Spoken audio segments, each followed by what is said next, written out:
তাহলে আমাদের দেখো ম্যাট্রিক্সটা যেটা ছিল এখানে a ইজিক্যাল টু তোমার 3 2 আর 4 মাইনাস 1, লেখাটা এরকম লেখো। হেয়ার অ্যান্সারটা এইভাবে করবে, হেয়ার let us consider আমরা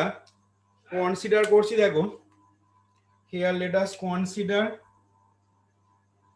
x is equal to x1 x2, ঠিক আছে, and b সমান ছোট হাতে b সমান 5 3। এই 5 3 এর গল্পটা কোথা থেকে আসছে বলছি, such that ax is equal to b. Let us consider x is equal to x1 x2 and b is equal to বললাম 5 3 such that ax is equal to b। আচ্ছা, তাহলে এখানে এবার দেখো এই 5 3টা কোথা থেকে নিলাম না, এইখানে পাশে লিখে নাও অ্যাসিউমিং x1 সমান 1 x2 সমান 1। ভালো করে শুনে নাও, এখানে যে কটা অঙ্ক আমরা দিলাম বা যে কটা এই টাইপের অঙ্ক দেখো তোমরা খাতায় লিখলে, এখানে সব অঙ্কগুলোর ক্ষেত্রেই x1 x2টা কিন্তু অলওয়েজ 1 ধরে করবে। এবার প্রশ্ন আসছে যদি 3/3 অর্ডারের ম্যাট্রিক্স থাকে তাহলে তখন প্রথমেই কি লিখে নিতে হবে না, তখনই তোমাকে কনসিডার করতে হবে প্রথমেই x is equal to x1 x2 x3 column বরাবর, এবং সেখানে তখন অ্যাসিউম করে নিতে হবে x1 সমান 1 x2 সমান 1 আর x3 ইজ ইকুয়াল টু 1। কি বললাম বোঝা গেছে? এবার প্রশ্ন আসছে যে এই বিটা কোথা থেকে আসছে না, এই বিটা দেখো x1 আর x2 যদি 1 1 নিই তাহলে দেখো ম্যাট্রিক্স দুটো যদি গুণ করো অর্থাৎ 3 2 4 মাইনাস 1 ইন্টু 1 1, তাহলে ax সমান তো b আছে, a মানে হচ্ছে আমাদের এই ম্যাট্রিক্সটা 3 2 4 মাইনাস 1 আর b মানে x মানে হচ্ছে x1 x2 মানে 1 1। তাহলে দেখো সেক্ষেত্রে ডান দিকে যেটা b আসবে সেই বিটা এখানে ম্যাট্রিক্সে যদি গুণ করো তাহলে দেখো 5 3 আসবে। সেই জন্য আমরা বিটা এখানে 5 3 কলাম বরাবর লিখলাম। বোঝা গেছে কি বললাম কথাটা? এবার যদি থার্ড অর্ডারের ম্যাট্রিক্স থাকে, যেমন ধরো থার্ড অর্ডারের ম্যাট্রিক্স মানে এখানে যে পরপর যে অঙ্কগুলো দিলাম সেখানে মনে করো তোমার 3 নাম্বার যে প্রবলেমটা ছিল, ঠিক আছে, 3 নাম্বার যে হোমওয়ার্কটা দেওয়া হলো, দেখো এক a ইজ ইকুয়াল টু ছিল কত না 1 2 3 3 মাইনাস 2 1, এই অঙ্কটা যখন করতে যাবে 4 2 1, তাহলে তখন তোমাকে যেহেতু এটা একটা 3x3 অর্ডারের ম্যাট্রিক্স তাহলে সেই জন্য তোমরা ধরে নেবে x is equal to column বরাবর x1 x2 x3, ঠিক আছে, x is equal to x1 x2 x3 column বরাবর ধরে নিলে, দিয়ে একটু পাশে রাফে দেখে নেবে x1 সমান 1 x2 সমান 1 আর x3 সমান 1 নিয়ে ax সমান b করলে, ঠিক আছে, সেক্ষেত্রে b ম্যাট্রিক্সটা কত আসছে।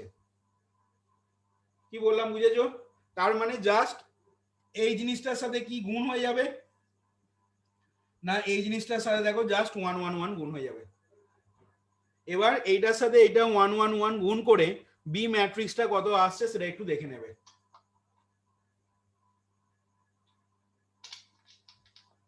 যাতে করে কি হবে না such that ax is equal to যেন b হয়। তাহলে এবার দেখো, এবার যেটা বলছি ভালো করে খেয়াল করো, তাহলে ax is equal to যেহেতু b হচ্ছে, ax is equal to b করা মানে সেক্ষেত্রে আমরা কি পাবো, এটা লিখতে যাবে না, x is equal to b হলে দেখো কি হচ্ছে না, এখান থেকে দেখো তাহলে পেয়ে যাবে a মানে হচ্ছে দেখো 3 2 4 মাইনাস 1 ইন্টু x1 x2 সমান b মানে হচ্ছে দেখো 5 3। তার মানে ইকুয়েশনটা কিরকম পাবে, 3x1 প্লাস 2x2 সমান 5। কি করছি বুঝতে পারছো, x সমান b লিখে a এর মানটা লিখলাম, x এর মানটা লিখলাম, b এর মান লিখছি, তাহলে 3x1 প্লাস 2x2 সমান 5 আর 4x1 মাইনাস x2 সমান 3। এবার খেয়াল করে দেখো এটা একটা সিস্টেম অফ ইকুয়েশন হয়েছে। এবার এই সিস্টেম অফ ইকুয়েশনটা দুটোই দেখো অবজেক্টিভ, তোমার দুটোই ইকুয়াল টু টাইপ আছে, তাহলে এর জন্য একটা আর্টিফিশিয়াল ভেরিয়েবল অ্যাড করব আর এর জন্য একটা আর্টিফিশিয়াল ভেরিয়েবল অ্যাড করব, এবং খেয়াল করে দেখো এর কিন্তু কোনো অবজেক্টিভ ফাংশন নেই। কি বললাম বুঝলে? তাহলে এখানে আমাকে কি করতে হবে না একটা ডামি অবজেক্টিভ ফাংশন ইন্ট্রোডিউস করতে হবে, এবং ওই ডামি অবজেক্টিভ ফাংশনটা তাহলে কিভাবে ইন্ট্রোডিউস করব, না এখানে যেহেতু দুটোই দেখো ইকুয়াল টু টাইপ আছে, তাহলে এই ইকুয়েশনটার জন্য একটা x3 আর্টিফিশিয়াল ভেরিয়েবল অ্যাড করছি, আর এইটার জন্য একটা x4 আর্টিফিশিয়াল ভেরিয়েবল অ্যাড করছি। কি বললাম, বুঝলে না বুঝলে না? তাহলে সেক্ষেত্রে জিনিসটা কি হবে, সেক্ষেত্রে জিনিসটা দেখো এখন কিছু লিখবে না, সেক্ষেত্রে দেখো জিনিসটা হবে 3x1 plus 2x2 plus x3 is equal to 5, আর তার তলায় হয়ে যাবে দেখো 4x1 minus x2 plus x4 is equal to 3।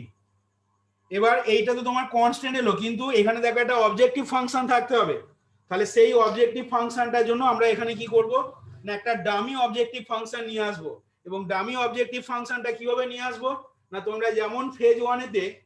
যেভাবে অক্সিলারি অবজেক্টিভ ফাংশনটা লিখছিলে, অর্থাৎ কি হবে তাহলে এখানে, না এখানে দেখো ডামি অবজেক্টিভ ফাংশনটা যেটা প্রথমে লিখেছিলাম যেভাবে করছিলাম দেখো অঙ্কটা প্রথমে, অর্থাৎ max Z is equal to হবে দেখো 0x1 plus 0.x2 minus 1.x3 আর হবে দেখো মাইনাস 1.x4। কি বললাম বুঝলে? এবার তলায় হবে subject to 3x1 plus 2x2 plus x3 সমান 5 আর 4x1 minus x2 plus x4 is equal to 3 দিয়ে যেভাবে সিমপ্লেক্স টেবিল ড্র করো ঠিক সেইভাবে সিমপ্লেক্স টেবিল তোমাকে ড্র করতে হবে। আশা করি বোঝা গেছে জিনিসটা। তাহলে আমরা দেখো such that ax is equal to b পর্যন্ত আমরা দেখো লিখলাম এখানে। এবার এখান থেকে তোমরা লিখে নাও, নাও introducing two artificial variable, now introducing two artificial variable, introducing the two artificial variable কি না x3 and x4, introducing the two artificial variable x3 and x4 and এবং তার সাথে আর কি করতে হবে, and also introducing a dummy objective function, and also introducing a dummy objective function, and also introducing a dummy objective function, comma দিয়ে লিখবে we seek the help of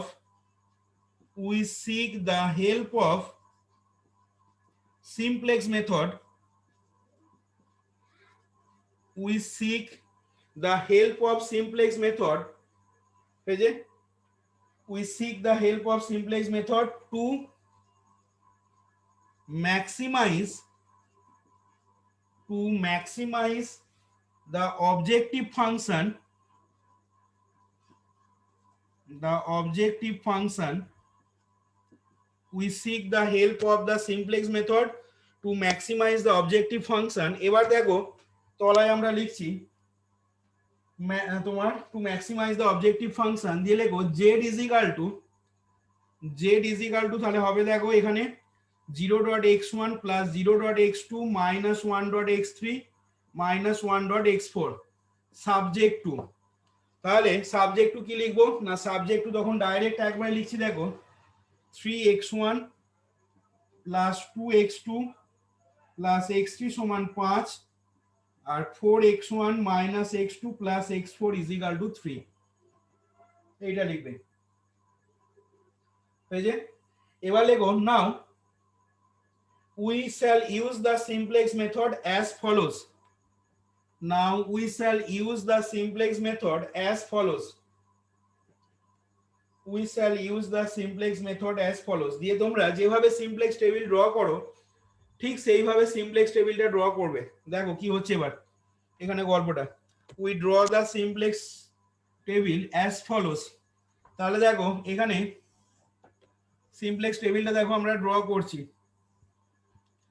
তাহলে দেখো কি পাবে না CB XB A1 A2 A3 A4 আর এখানটা লিখে নাও CJ যেমন লেখো সেরকম লিখে নেবে। XB এর ঘরটাতে লিখে নেবে x3 is equal to 5 x4 is equal to 3,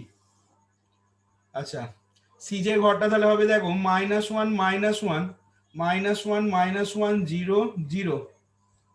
আর এখানে হবে দেখো 3 2 1 0 4 -1 0 1। এবার জেড জে মাইনাস সি যেটা ক্যালকুলেট করে নেবে এখানে কত আসছে দেখো, জেড জে মাইনাস সি যেটা ক্যালকুলেট করে বলবে কত আসছে।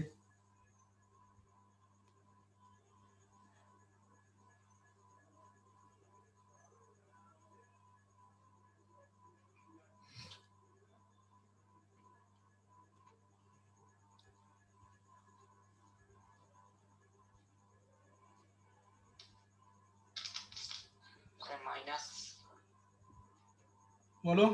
-7 আসছে, -7 তো হচ্ছে না, ভুল হলো লেখাটা, ভুল হলো, এটা তোমার হবে একটু ভুল হয়েছে লেখাটা, সি যেটা হচ্ছে 0, এইটা 0 হচ্ছে, এইটা -1, এটা -1, দেখো তাহলে -7 আসবে দেখো। তাহলে তারপরের গুলো বলো -1, তারপর একটা 0 0, এক্স বি বাই আই বার করে নাও যেভাবে বার করে।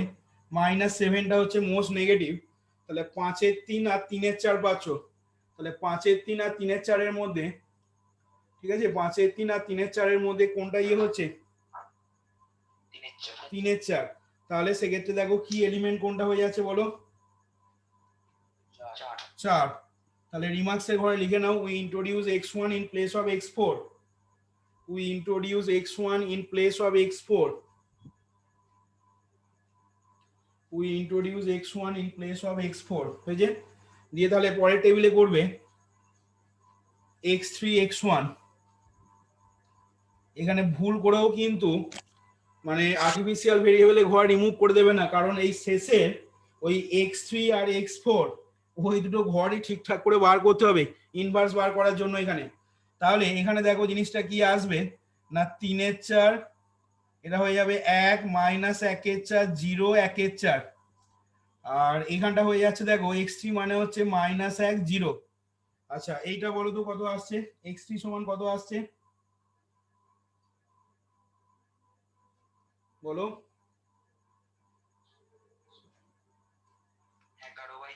11/4, তারপরেরটা বলো 0, তারপরেরটা 11/4, এটা তো 1 আসবে, আর এটা কত হচ্ছে বলো -3 এর 4। আচ্ছা এরপরে দেখো Z J minus C J calculate করছি আমি, তাহলে Z J minus C J দেখো ক্যালকুলেট করলে কি আসছে না, এখান থেকে বার করে বলো Z J minus C J গুলো প্রথম ঘরটাতে কত আসছে 0, তাহলে 0, তারপরেরটা বলো -11/4, তারপরে এটা 0, আর এটা তোমার হবে 7/7, তাহলে -11/4টা আবার দেখো মোস্ট নেগেটিভ হচ্ছে, তাহলে প্রথমটা 1 হয়ে যাচ্ছে এক্স বি বাই এ এর ঘরটাতে, আর তারপর একটা হাইফেন হয়ে যাবে, তার মানে 11/4টা কি এলিমেন্ট হবে, তাহলে রিমার্কসের ঘরে লিখে now we introduce x2 in place of x3, we introduce x2 in place of x3। তাহলে দেখো সেক্ষেত্রে পরের টেবিলটাতে কি আসছে দেখবে, x2 সমান হলো আর x1 ইজ ইকাল টু পেয়ে গেলে, তাহলে এটাকে 11/4 দিয়ে ভাগ করলে হবে 1 0 1, এইটা হয়ে যাবে 4 এর 11, আর শেষেরটা কত হবে -3 এর 4 আছে, তার মানে -3 এর 11, এই শেষ দুটো ঘর ভালো করে বার করবে, আর 3/3 অর্ডারের ম্যাট্রিক্স যদি থাকে তাহলে শেষ তিনটে ঘর। x1 এটা কত হবে বলো, x1টা তোমার দেখো কত আসছে, x1টা দেখো কত আসছে,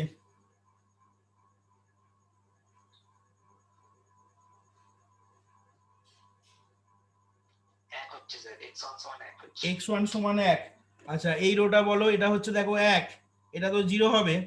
এটা কত হচ্ছে বলো 1 এর 11, 1 এর 11, আর এটা দেখো কত আসছে, শেষটা দেখবে কত আসছে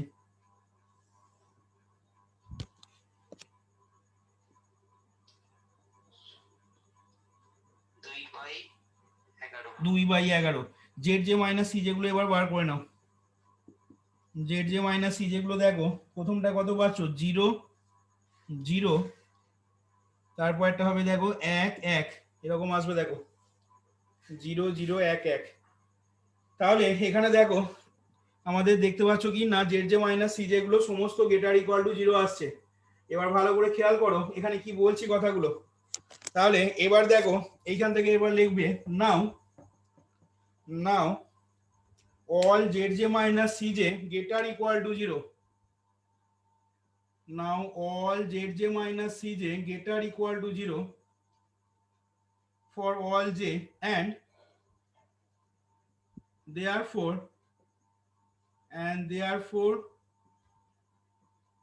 optimality condition has been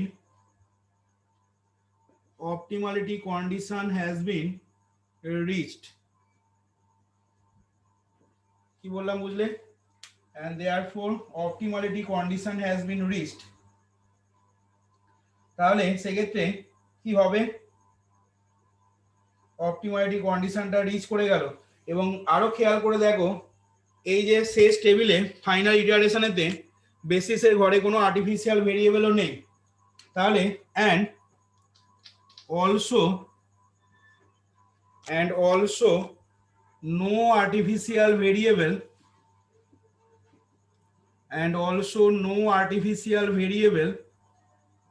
is present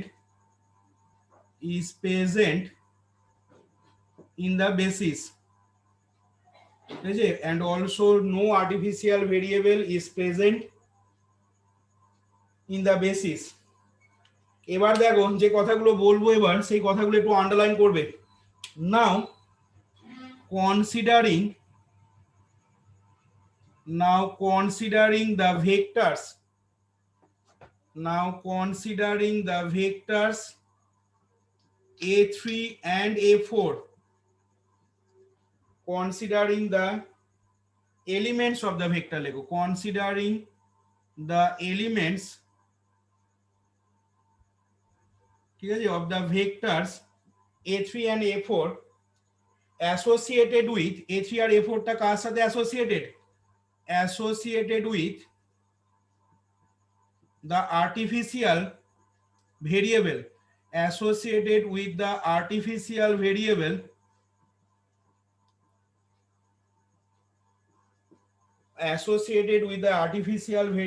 সেগুলো কি না x3 and x4, considering the elements of the vector a3 and a4 associated with the artificial variable x3 and x4 of the last iteration, মানে শেষ যে ঘরটা করেছো ওটা কি লাস্ট ইটারেশন বলা হচ্ছে, of the last iteration, বুঝে, and writing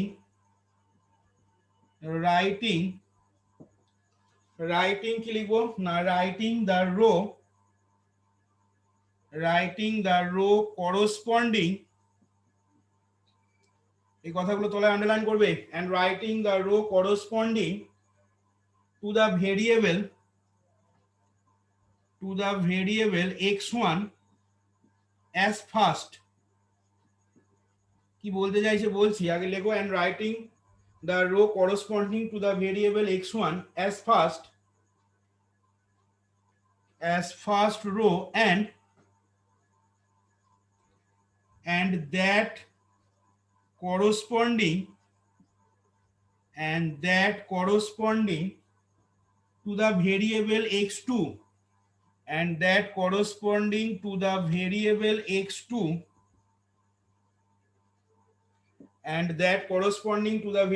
x2 as second row, কমা দিয়ে লিখবে the inverse of the matrix A is given by, দিয়ে তলায় লিখে নাও direct A inverse is equal to inverse of the matrix A is given by A inverse is equal to, দেখো এখানে এবার কি বলতে চাইছে না, এখানে দেখো যে কথাগুলো লিখলে, now considering the elements of the vector a3 and a4, খেয়াল করে দেখো লাস্ট ইটারেশনটাতে মানে লাস্ট টেবিলেতে A3 এবং A4 এর নিচেতে কি কি এলিমেন্ট রয়েছে না A3 আর A4 এর নিচে দেখো রয়েছে 4 এর 11 মাইনাস 3 এর 11 আর 1 এর 11 2 এর 11। এবার বলেছে এখানে now considering the elements of the vector A3 and A4 associated A3 আর A4 টা আবার কার সাথে অ্যাসোসিয়েটেড না associated with the artificial variable x3 and x4 of the last iteration মানে শেষ টেবিলটাতে লাস্ট ইটারেশন মানে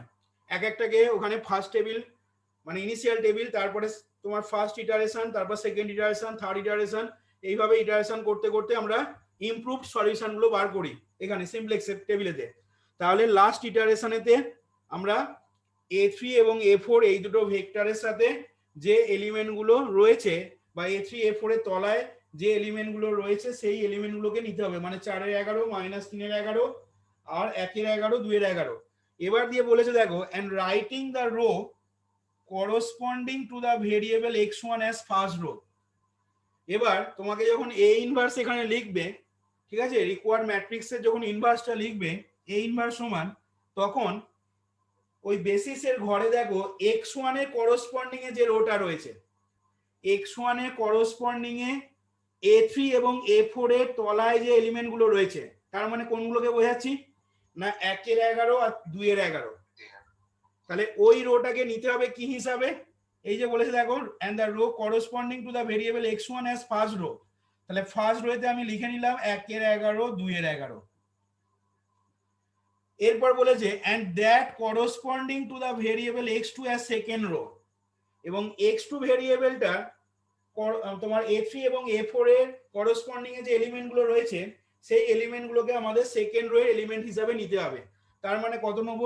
না তার মানে লিখবো দেখো 4 এর 11 আর মাইনাস 3 এর 11 এটাই তোমার হয়ে যাবে রিকোয়ার্ড A ম্যাট্রিক্সের ইনভার্সটা। তার মানে এখান থেকে তুমি করতে পারো বড় জোর পরের লাইনে 1 এর 11 বার করে নিলে ঠিক আছে তাহলে হয়ে গেল দেখো 1 2 4 মাইনাস 3। এবার তুমি মনে মনে দেখো করে যে ম্যাট্রিক্সটা নিয়েছিলাম 3 2 4 মাইনাস 1 ওই ম্যাট্রিক্সটা যদি তুমি A ইনভার্স বার করো তাহলে দেখো খেয়াল করে এই ম্যাট্রিক্সটাই আসবে দেখো। এবার তোমাদের মনে স্বাভাবিকভাবে প্রশ্ন হতে পারে যে এখানে যে যদি 3/3 অর্ডারের ম্যাট্রিক্স থাকে তাহলে প্রসেসটা কিভাবে করব না 3/3 অর্ডারের ম্যাট্রিক্স থাকলে সেক্ষেত্রে Ax সমান B যখন লিখছো Ax সমান B টাকে ভাঙলে তিনটে কনস্ট্যান্ট বা তিনটে ইকুয়েশন কিন্তু পাবে এবং তিনটে ইকুয়েশনের জন্য তিনটে আর্টিফিশিয়াল ভেরিয়েবল অ্যাড করতে হবে এবং সেখানে যখন তুমি ডামি অবজেক্টিভ ফাংশনটাকে ইন্ট্রোডিউস করবে তখন সেই অবজেক্টিভ ফাংশনটা ডামি অবজেক্টিভ ফাংশনটা কি হবে না max Z is equal to 0.x1 plus 0.x2 plus 0.x3 minus 1.x4 minus 1.x5 minus 1.x6। এবার সাবজেক্ট টু যেরকম থাকবে সেই অনুযায়ী যেভাবে বললাম সেইভাবে লিখবে। এবার ঠিক এইভাবে প্রসিডিওর অবলম্বন করে দেখবে জেড জে মাইনাস সি যেটা বা অপটিমাইটি কন্ডিশনটা গ্রেটার ইকুয়াল টু 0 কোথায় হচ্ছে বা কোন টেবিলে কত নাম্বার টেবিলে হচ্ছে দেখবে ঠিক আছে যে টেবিলেই জেড জে মাইনাস সি যেগুলো সমস্ত গ্রেটার ইকুয়াল টু 0 চলে আসবে তার মানে সেক্ষেত্রে অপটিমাইটি কন্ডিশনটা রিচ করে যাবে। আরেকটা জিনিস যেটা দেখবে ফাইনাল ইটারেশনে এক্স বির ঘরে দেখবে কোনো আর্টিফিশিয়াল ভেরিয়েবল আছে কিনা ঠিক আছে এবং এখানে দেখবে অঙ্কগুলো যে কটা অঙ্ক দিলাম বা এখানে এগুলো ছাড়াও আরো অঙ্ক আছে প্রবলেম আছে যে কোনো অঙ্কের ক্ষেত্রে দেখবে ওই এক্স বির ঘরে কিন্তু কোনো আর্টিফিশিয়াল ভেরিয়েবল থাকবে না ফাইনাল ইটারেশনেতে। যখনই জেড জে মাইনাস সি যে গ্রেটার ইকুয়াল টু 0 হয়ে যাবে ওই ফাইনাল টেবিলে দেখবে কোনো আর্টিফিশিয়াল ভেরিয়েবল কিন্তু থাকবে না। তাহলে সেক্ষেত্রে তখন কি করবে এবার না সেক্ষেত্রে তুমি দেখবে এরপরে 3/3 অর্ডারের ম্যাট্রিক্সের ক্ষেত্রে x4 x5 এবং x6 তার মানে এই যে কথাটা লিখেছো তখন কথাগুলো কি লিখতে হবে ভালো করে শুনে নাও তখন কথাগুলো কি লিখবে না তখন লিখবে নাও কনসিডারিং প্রথমে কথাগুলো যেমন লিখলে তারপর লিখবে now considering the elements of the vectors a4 a5 and a6 associated with the artificial variables x4 x5 and x6 of the last iteration হলো and writing the row ভালো করে শুনবে কি বলছি and writing the row corresponding to the variable x1 দেখবে xb এর ঘরটাতে ঠিক আছে এখানে যে কোনো অঙ্কের ক্ষেত্রে মানে এই ইনভার্স বার করা যে কোনো অঙ্কের ক্ষেত্রে দেখবে xb এর ঘরেতে x1 x2 x3 থাকবে 3/3 অর্ডারের ম্যাট্রিক্সের ক্ষেত্রে, বা 2y2 অর্ডারের ম্যাট্রিক্সের ক্ষেত্রে দেখবে ফাইনাল টেবিলে x1 x2 থাকবে, অবশ্যই থাকতে হবে। তাহলে ওখানেও দেখবে যে x1 x2 x3 xb এর ঘরেতে থাকছে। এবার সেই x1 x2 x3 টা পরপর হয়তো থাকবে না। মনে করো সাপোজ প্রথমে x3 থাকলো, তারপরে মনে করো x1 থাকলো, তারপরে মনে করো x2 থাকলো, বা হয়তো পরপরই থাকলো, প্রথমে x1 তারপর x2 তারপর x3। তাহলে সেক্ষেত্রে কি করতে হবে না, সেক্ষেত্রে এই যে কথাগুলো লিখেছো এখানে, কি কথাগুলো লিখলে না, and writing the row corresponding to the variable x1 as first row, কমা দেবে, তারপরে কি লিখবে না, the row corresponding to the variable x2 as second row।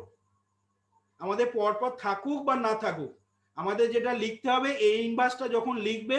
তখন মাথায় রাখতে হবে কি না, মাথায় রাখতে হবে x1 এর রেসপেক্টে, ঠিক আছে, ওই তোমার A4 A5 A6 এ তলায় যে এলিমেন্ট গুলো এসছে ওই এলিমেন্ট গুলো যেন ফার্স্ট রো এর এলিমেন্ট হিসেবে লেখা হয়। একই রকম ভাবে x2 ভেরিয়েবলটা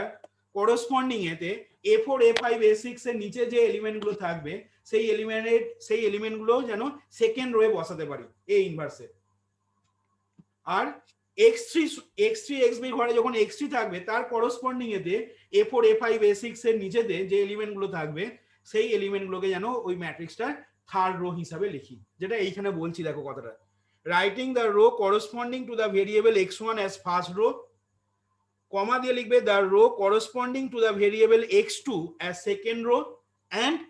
that corresponding to the variable x3 as third row. The inverse of the given matrix capital A is given by দিয়ে A inverse সমান যেভাবে বললাম ঠিক ওইভাবে লিখে নেবে। এবার অঙ্কটা এখানে ঠিক হয়েছে না ভুল হয়েছে তোমরা নিজেরাই কিন্তু চেক করে দেখে নিতে পারবে কি করে না, ওই A ইনভার্স যেমন ভাবে তোমরা বার করো